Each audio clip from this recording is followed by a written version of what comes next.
Alright, guys, Marvin and Kid here is back.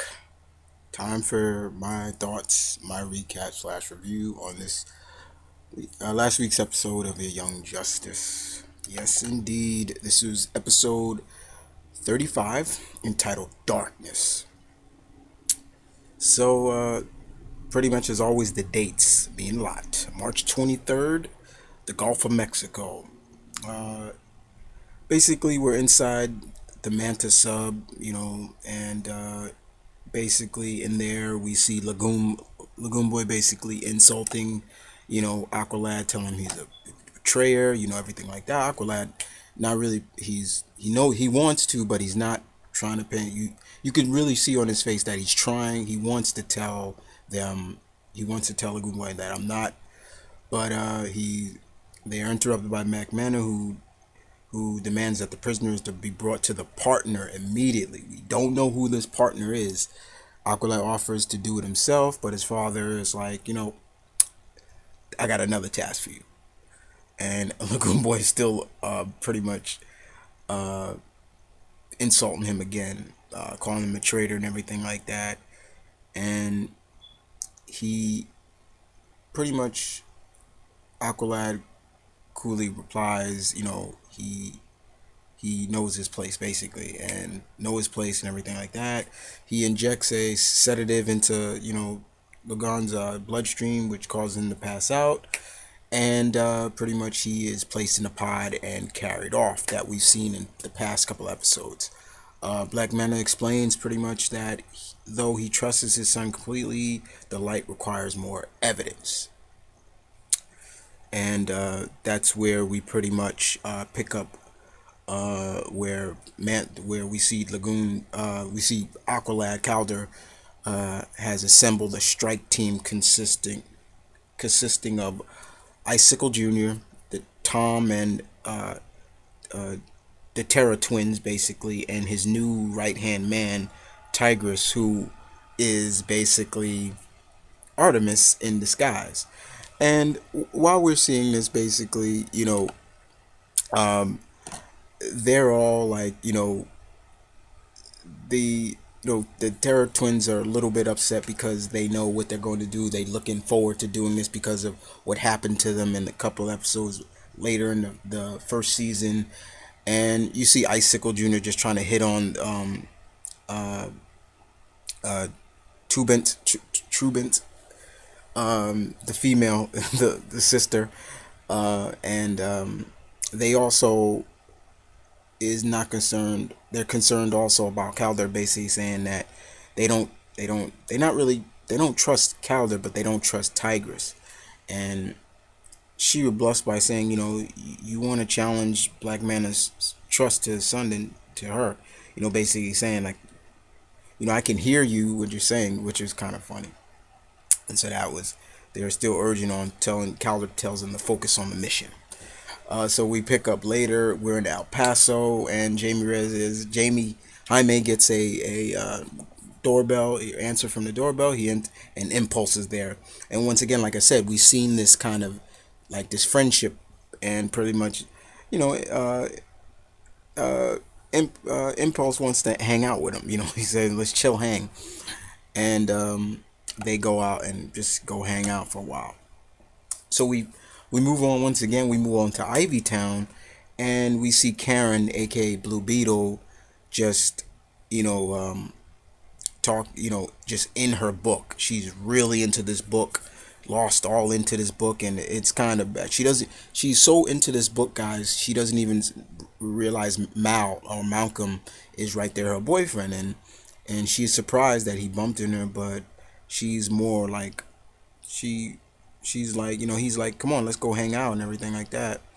And he's like, no, I got classes and everything like that.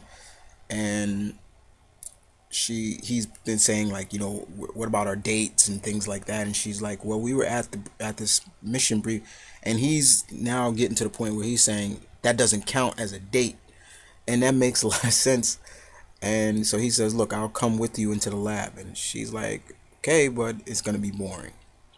So we move on to Lagoon Boy, back to Lagoon, and Lagan is in the pods and everything like that, and uh, we see kind of from his point of view, we see two aliens discussing what to do with him, and he's not.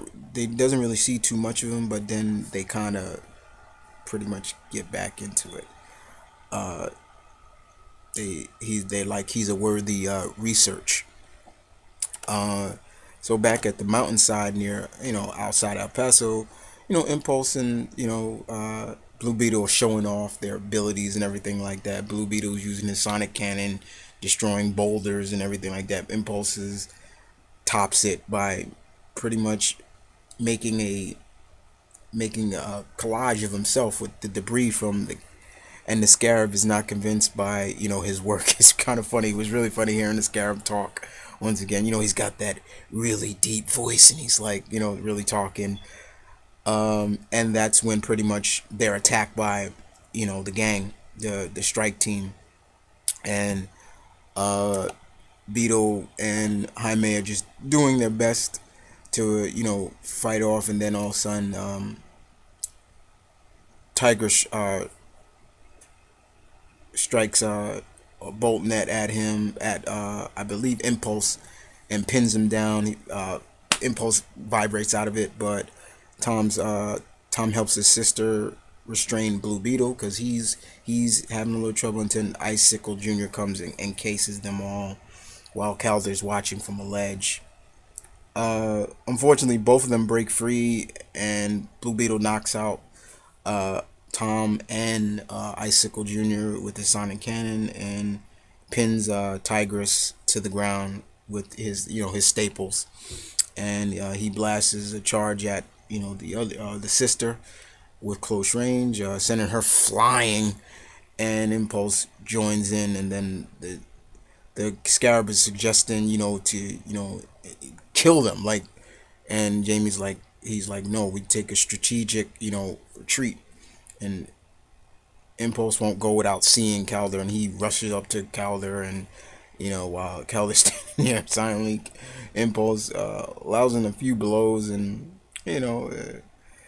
they make off with this device that they were carrying.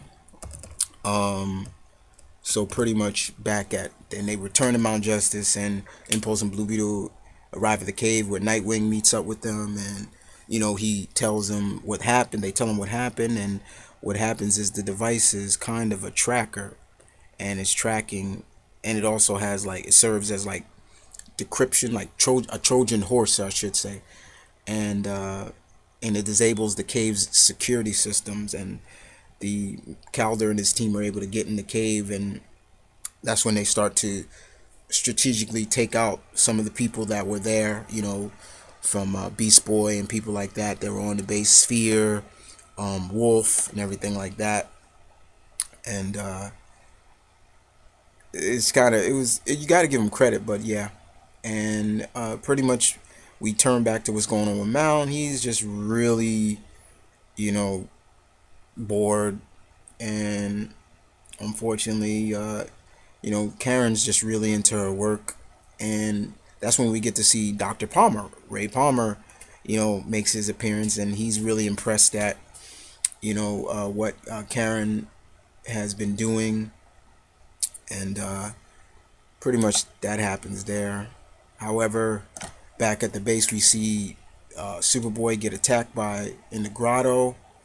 Um, and Nightwing is still in the Nightwing and Beast Boy and Impulse, they get attacked, and everything just goes really haywire from there, guys. It just gets bad, very bad, and it gets to the point they start putting collars on people, and we see a kind of a surprise attack from Nightwing, from Tigress on Nightwing and things like that, and she puts a collar on him, but he's like no powers. Unfortunately, uh, Calder's orders, basically like,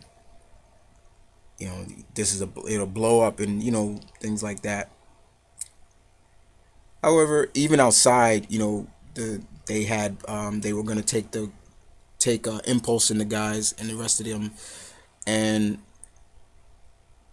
The Scarab realizes that he's thinking Calder's bluffing about blowing up the mountain. Unfortunately, he can't take that. Jaime's not going to take that risk.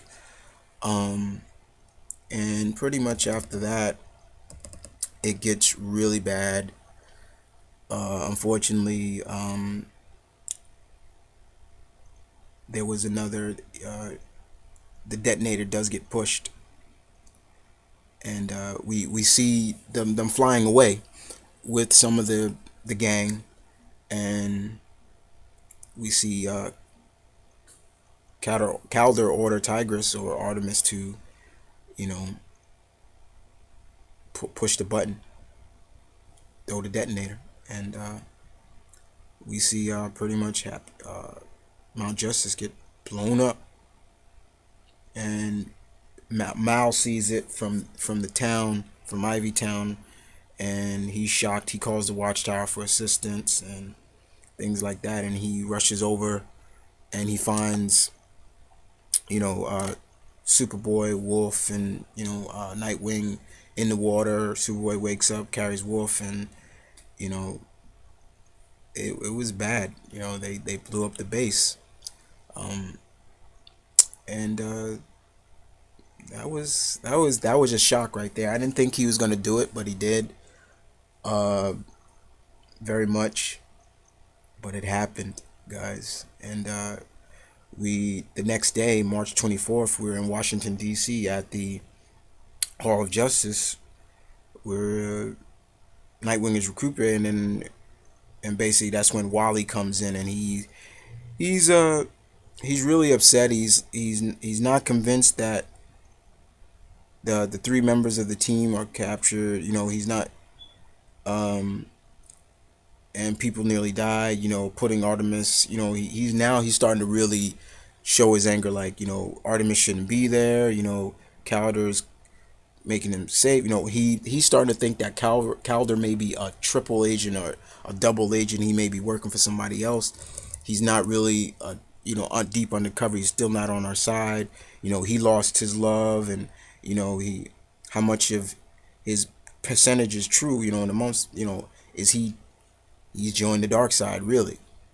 And that was something that kind of plagued me as well. But I'm trying not to think that Calder is the bad guy in this, or he's too deep undercover now that he. But I think he had to make his cover. He had to make it look real, even though he was able to give information to Nightwing about where everybody is and get them out safely, give them time to get out. But yeah, um, that was pretty much it. And then pretty much after that, that's pretty much where we end up, where um, in the Atlantic Ocean, and that's when Manta introduces Calder to the light, and we see everybody, all the members, and Calder is fully welcome to the light and prepared to meet the partner. And that was it, guys. Very much. I'm sorry. But other than that, this was still a great episode. Really gritty, gritty, dark. Yeah, the darkness and true. I mean, what do you guys think? You think Calder is a double agent, or is he in too deep, or do you think he's still the Calder, even despite everything that's happened? Do you think he's still with his friends? But once again, other than that, you guys take care, and I will see you guys next week with another recap. As once again, if you've missed this episode, which I vaguely think anybody has, but if you have, there will be a link provided in the description so you can watch the episode and you tell me what you think. But other than that, this is Mumford Kid. Peace.